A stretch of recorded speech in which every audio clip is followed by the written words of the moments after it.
കഴിഞ്ഞ പ്രാവശ്യത്തെ ഇളവുകളൊക്കെ രേഷ്മ ഇപ്പോഴും തുടരുകയാണ്. അതിനോടൊപ്പം പുതിയ ഇളവുകൾ കൂടി പ്രഖ്യാപിച്ചു. 1000 വാട്ട്സ് കണക്റ്റഡ് ലോഡും അതുപോലെ പ്രതിമാസം 40 യൂണിറ്റ് വരെ ഉപയോഗിക്കുന്ന ദാരിദ്ര്യരേഖ BPLകാർക്കും നിരക്ക് വർധനവ് വരില്ല. അവർക്ക് നിരക്ക് കൂട്ടിയിട്ടില്ല. അത് ഏകദേശം 32,000-ഓളം ഉപഭോക്താക്കൾക്ക് ഈ ഒരു ആനുകൂല്യം ലഭിക്കും. അതിനോടൊപ്പമാണ് പുതിയ തരത്തിലുള്ള കുറച്ച് ഇളവുകൾ കൂടി പ്രഖ്യാപിച്ചുകൊണ്ട് കമ്മീഷൻ ഇത് തീരുമാനിച്ചിട്ടുള്ളത്. അതിൽ ഏറ്റവും എടുത്തു പറയേണ്ടത്, നമുക്കിപ്പോൾ രാവിലത്തെ സമയം സോളാർ വൈദ്യുതി കാര്യമായിട്ട് ലഭിക്കുന്നുണ്ട്. അതുകൊണ്ട് പ്രതിമാസം 250 യൂണിറ്റിന് വരെ ഉപയോഗിക്കുന്ന ഗാർഹിക ഉപഭോക്താക്കൾക്ക് പകൽ സമയത്തെ വൈദ്യുതി നിരക്കിൽ 10% കുറവ് വരുത്താൻ വേണ്ടി തീരുമാനിച്ചിട്ടുണ്ട്. അത് പ്രാബല്യത്തിൽ വന്നിട്ടുണ്ട്. അതിനോടൊപ്പം തന്നെ 250 യൂണിറ്റിന് മുകളിൽ വൈദ്യുതി ഉപയോഗിക്കുന്ന ഗാർഹിക ഉപഭോക്താക്കളെ TOD നിരക്കിലേക്ക് മാറ്റാനും തീരുമാനിച്ചിട്ടുണ്ട്. അതുപോലെ വാണിജ്യ ഉപഭോക്താക്കൾക്ക് എനർജി ചാർജ് കൂട്ടിയിട്ടില്ല. അതുപോലെ മീറ്റർ വാടക, ആരുടെയും മീറ്റർ വാടകയൊന്നും തന്നെ വർദ്ധിപ്പിച്ചിട്ടില്ല.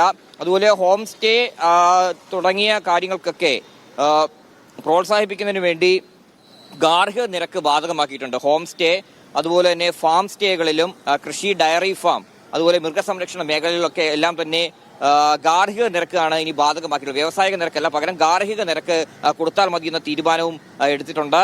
അതുപോലെ പ്രൈവറ്റ് ഹോസ്റ്റലുകളുടെ താരിഫിൽ ഏകദേശം 30% ഇളവും നൽകിയിട്ടുണ്ട്. അത്തരത്തിൽ ഇളവുകൾ കൂടി നൽകിയ ഒരു പ്രഖ്യാപനമാണ്. നിലവിൽ ഇപ്പോൾ ഈ കൂട്ടിയത് പ്രകാരം ഈ 2024-25 2.3% വർധനവ് മാത്രമേ വരുത്തിയിട്ടുള്ളൂ എന്നാണ് റെഗുലേറ്ററി കമ്മീഷൻ വ്യക്തമാക്കുന്നത്. അതിനോടൊപ്പം ഈ 2025-26 സാമ്പത്തിക വർഷത്തേക്ക് 1.75% വർധനവ് മാത്രമേ വരുത്തിയിട്ടുള്ളൂ. 2026-27 വർധനവ് ഇല്ലതാനും. ഇനിയിപ്പോൾ ഇതിന്റെ ഒരു പ്രാബല്യം വരുന്നത് എങ്ങനെ നോക്കിയാൽ, ഇന്നലെ മുതലാണ് ഈ വൈദ്യുതി നിരക്ക് പ്രാബല്യത്തിൽ വരിക. അതായത് യൂണിറ്റിന് 16 പൈസ കൂടുന്നത് ഈ ഇന്നലെ മുതൽ ഉള്ള ബില്ലുകൾക്കാണ്. അതിൽ ഈ പറയുന്ന പോലെ ഈ 16 പൈസ കൂട്ടുമ്പോൾ അത് 2025 മാർച്ച് 31 വരെയാണ് ആ നിരക്ക് ബാധകമാവുക.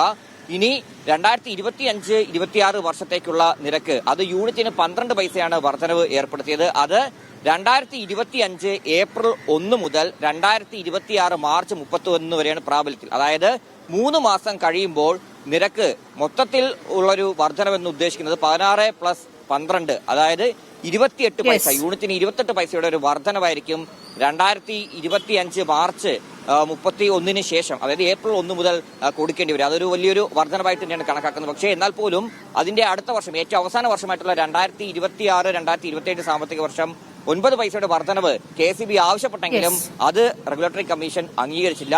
ഇനിയിപ്പോൾ അടുത്ത വൈദ്യുതി നിരക്ക് പ്രഖ്യാപിക്കേണ്ടത് 2027 ഏപ്രിൽ 1 മുതലായിരിക്കും.